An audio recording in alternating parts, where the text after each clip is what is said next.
উঠল। কি হয়েছে? আজ না হয় খাবার দিতে একটু দেরি হয়েছে।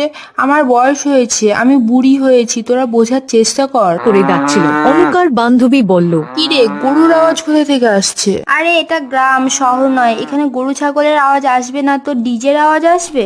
এখন ফোন রাখ, পরে কথা বলবো। অনুকা সুভদ্রা গ্রামে থাকে, তার ছেলে অখিল শহরে থাকে, একটি আন্তর্জাতিক কোম্পানিতে কাজ করে। অখিল হঠাৎ শহর থেকে বাড়ি ফিরে আসে। সুভদ্র তার ছেলেকে দেখে খুব খুশি হলো। তুমি অনেক রোগা হয়ে গেছো।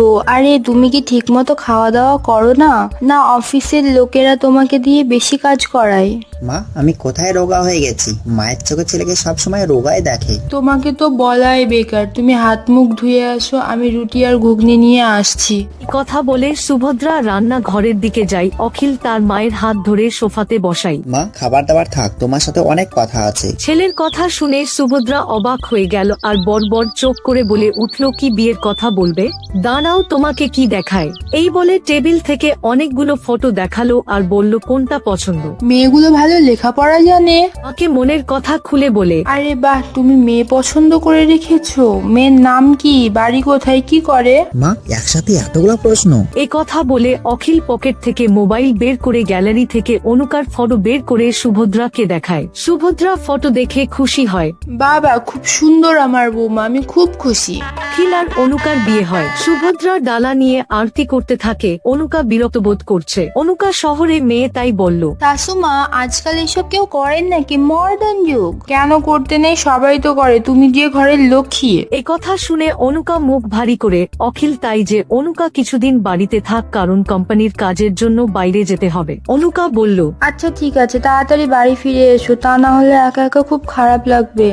অখিল শহরে চলে গেল। একদিন পরে অনুকা সকাল বেলায় শুয়েছিল। সুভদ্রা সকালে ঘন্টি বাজিয়ে পুজো করছিল। অনুকার ঘুম ভেঙে যায়। সে রাগ করে সুভদ্রার কাছে এসে বলল, শাশুমা, ঢং ঢং কি সব আওয়াজ করছো? কি সব বলছো বৌমা? সকাল 7টা বাজে, তাই পুজো করছি। 7টা বাজে তো আমি কি করবো? এসব বন্ধ করো। এই কথা শুনে সুভদ্রা চুপ হয়ে থাকলো আর মনে মনে ভাবলো, ঠিক তো, বোমা শহরের মেয়ে, ওর খেয়াল রাখা উচিত। ওরা দেরিতে ঘুমায়, দেরিতে ওঠে। সুভদ্রার কথা শুনে চুপচাপ রান্নাঘরের দিকে চলে গেল। অনুর বেশিরভাগ সময় শুয়ে বসে বন্ধুদের সাথে সময় কাটাতো। শাশুমাকে কোন কাজে সাহায্য করতো না, গরুকে খাবার দিচ্ছে।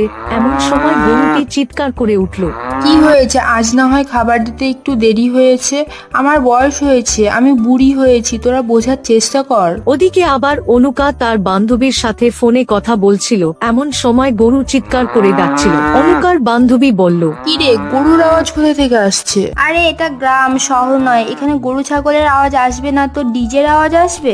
এখন ফোন রাখ, পরে কথা বলবো। অনুকা ফোন রেখে সোজা শাশুমার কাছে যায়। কি শাশুমা, তোমাদের কি একটু লজ্জাবোধ নেই? আমি যখন ফোনে কথা বলি তখন গরুটাকে বন্ধুদের কাছে ছোট করতে খুব ভালো লাগে। এরা পশু, তুমি তো পশু না। আমি যখন ফোনে কথা বলবো তখন যেন চুপচাপ রাখা হয়, না হলে আমি এই ঘর ছেড়ে চলে যাব। আমার এই জীবনটা নরক হয়ে গেল। সুভদ্রা চুপ হয়ে গেল। একদিন সুভদ্রা গোবর দিয়ে ঘর নিখাচ্ছিল। তখন অনুকা নাক বন্ধ করে বাইরে এসে রাগ দেখিয়ে সুভদ্রাকে বলল, কি শাশুমা, কি করছো? ঘর বাড়ি সব গন্ধ করছে যে। গোবর, এটা গোবর দিয়ে ঘর নিকলে বাড়ি ঘর পবিত্র হয়, আর বাড়িতে কোনো খারাপ আত্মা প্রবেশ করতে পারে না।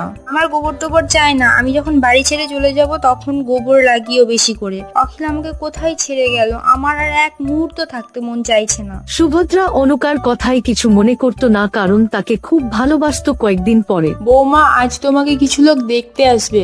আমাকে দেখে কি করবে ওরা? ওদেরকে মানা করে দাও, আমি কারোর সাথে দেখা করতে পারবো না। সুভদ্রাকে সব সময় অপমান করত, তবু কিছু মনে করত না, কারণ সুভদ্রা ভাবত বোমা শহরের মেয়ে।